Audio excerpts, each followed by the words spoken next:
Pour ceux qui connaissent ma chaîne ici à YouTube, j'aime bien apprendre les langues, j'aime bien en parler dans mes vidéos.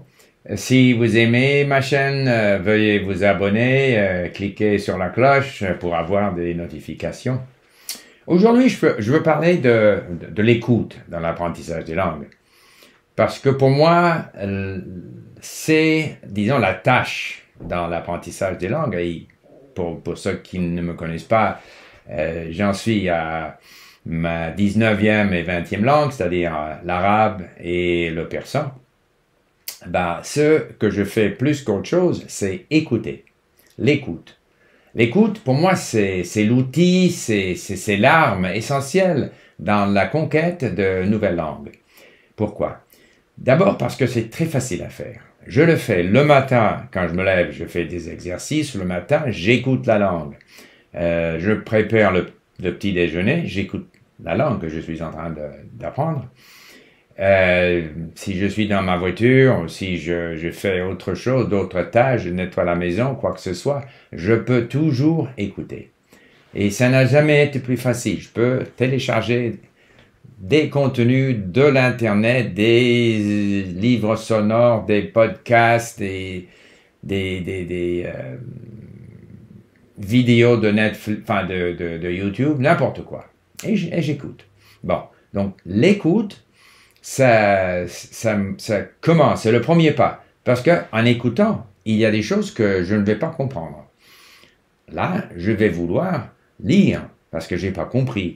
Alors, je lis, parce que j'ai une application qui s'appelle Link, donc j'utilise le plus souvent le iPad, ou bien téléphone, iPhone, pour travailler ce texte, parce que j'écoute toujours des choses où j'ai un texte, j'ai la possibilité de comprendre. Si on écoute on écoute et jamais on comprend rien, ça n'aide pas beaucoup. Donc, il faut donc travailler le texte, chercher les mots et les expressions qu'on n'a pas compris, chercher les explications, relire, écouter de nouveau. Et donc, c'est ce genre de processus qui m'amène, disons, d'un niveau débutant jusqu'à un niveau où je peux, sans difficulté, écouter des podcasts sur la politique, suivre des films à Netflix ou ailleurs. Et c'est un processus assez long. Et à chaque étape, c'est l'écoute, pour moi, où je passe 75% de mon temps en apprenant une langue. Mais quand j'écoute, il n'est pas possible pour moi de me concentrer tout le temps. Et donc, il y a quelque chose dans l'écoute qu'il faut savoir. Quand on a certaines expériences dans l'apprentissage des langues, on sait qu'il y aura toujours des choses qu'on ne comprend pas. On ne peut pas totalement se concentrer. On ne doit pas vouloir ou exiger de soi-même qu'on puisse tout comprendre. C'est pas possible. Ou ni qu'on puisse toujours se concentrer. Si j'écoute quelque chose dans la voiture en m'exerçant le matin, si j'écoute pendant 15 minutes, peut-être qu'il y aura là, selon ce que je suis en train de faire, 20% du temps, je vais me concentrer. 50% du temps. Mais peu importe, parce que de toute façon, surtout quand on est en train de se concentrer, et même si on n'est pas en train de se concentrer, la langue entre dans le cerveau. Et ça nous permet de s'accoutumer à une autre langue, le rythme, l'intonation, les expressions, choix des mots, enfin, toutes ces choses-là qui sont tellement importantes. Donc, l'écoute, c'est non seulement, disons, le moyen ou l'activité qui est le plus facile et du moins dans mon cas où je passe la plupart de mon temps, mais c'est aussi le but. Parce que pour moi, la compréhension orale, c'est la chose la plus importante, c'est la première, disons, étape.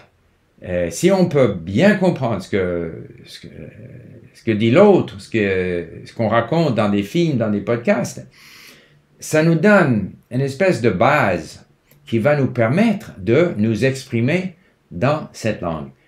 Parce que là, on peut s'engager dans des discussions, des conversations avec des gens qui parlent bien la langue et on va comprendre ce qu'eux, ils disent. Et si on n'a pas ce niveau de compréhension orale, on ne pourra pas participer à ce genre de conversation. On ne pourra pas tirer profit des films parce qu'on ne comprend pas. Mais dès qu'on comprend, par exemple dans le cas des films ou des séries de Netflix, n'importe quoi, si on comprend 75, 60, 80%, la plupart de ce qui est raconté dans ces films, on peut en tirer profit et on va s'améliorer, on va améliorer son niveau dans la langue puisqu'on a déjà un certain niveau de compréhension. Mais il faut travailler ce niveau de compréhension. Donc il faut écouter et travailler les textes pour que de plus en plus ce qu'on écoute devient compréhensible. Bon. Une autre chose. On ne peut pas, c'est-à-dire si moi je commence dans une langue comme je l'ai fait pour l'arabe, le persan, le grec, le roumain, ben, au début c'est du bruit là, je comprends rien. Mais j'écoute des choses assez brèves et je cherche les mots et les expressions dans Link là, je lis et je réécoute et je relis. Et ça continue comme ça. Mais je ne vais pas. Et finalement, à la fin, je vais écouter la même chose. Parce qu'on a par exemple à Link les mini-stories, qu'on appelle les petites histoires avec beaucoup de répétitions. Ben, je vais écouter la même histoire en arabe 30 fois. Mais pas 30 fois à la fois. C'est ça qui est important. Je vais écouter la première histoire, la deuxième, la troisième, cinquième, puis je vais réécouter, retravailler la première, ensuite la deuxième, la troisième, quatrième, cinquième et sixième et septième, et ensuite la première. De cette façon-là, on va avoir assez de répétitions, mais sans que ça devienne ce qu'on appelle en anglais the block learning. On ne peut pas dire je vais complètement maîtriser ce contenu. Ce n'est pas possible. Il faut donner au cerveau la possibilité de se balader un peu, pas trop essayer de forcer la chose, parce que plus on écoute là où lit la même chose maintes reprises, ben moins on apprend.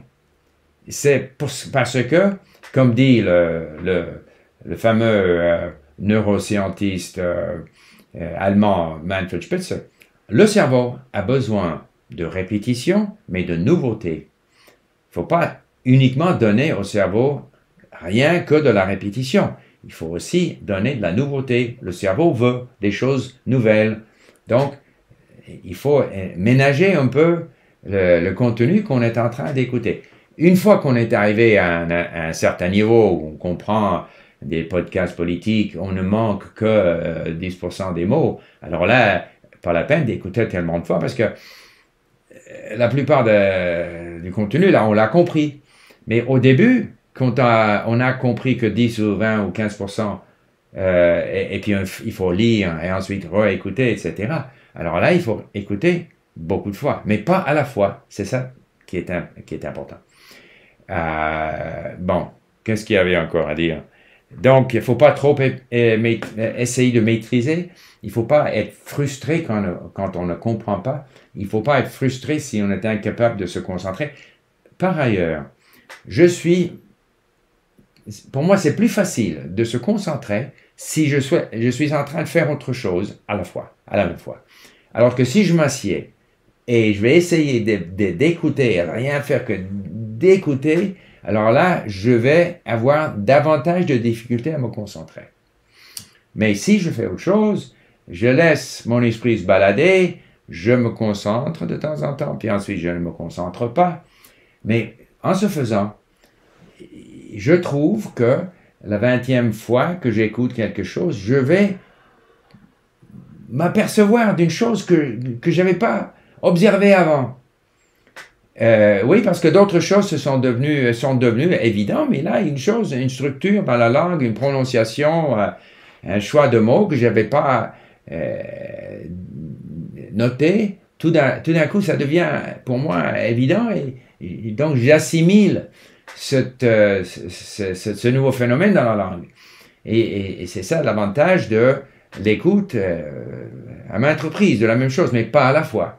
Alors qu'une fois qu'on est déjà plus avancé, alors là, j'écoute pour le plaisir. J'écoute pour le plaisir, j'écoute un audiolivre, un livre sonore, de la littérature, etc., dans les langues où je suis plus avancé. Mais de toute façon, l'écoute, et l'écoute, disons, organisée d'une façon intelligente et réaliste, je crois que c'est l'activité la plus importante dans l'acquisition des langues.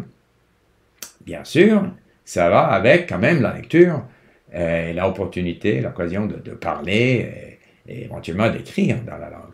Mais l'écoute, c'est quand même, pour moi, ce qui est le plus important dans l'acquisition, l'apprentissage des langues, et aussi un but, parce que l'écoute, ça veut dire la compréhension orale. Merci beaucoup. Donc, j'ai fait cette vidéo en français. La plupart des gens, je parle en anglais parce que la plupart des gens qui suivent ma chaîne, ils parlent mieux l'anglais que le français. Et toutes les vidéos que je fais ici sont importées, ils sont disponibles comme leçons à link. Donc, je préfère quand même, puisque je ne suis pas natif en français, il est mieux donc d'étudier, d'apprendre à partir de personnes qui sont natives dans la langue. Donc, j'hésite à faire des vidéos en français qui deviendront donc des leçons à link. Mais je parle aussi dans d'autres langues de temps en temps. J'ai fait une vidéo avec un autre Steve qui parle japonais, mais d'une façon absolument incroyable, impressionnante.